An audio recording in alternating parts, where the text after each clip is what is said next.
Namaskar, welcome to SadBoyGajra. Please one like and one comment. Please support me. Status preview.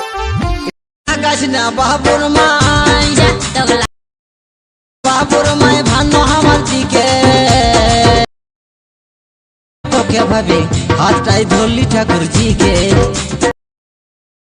भाभी हाथटाई धोली ठाकुर जी के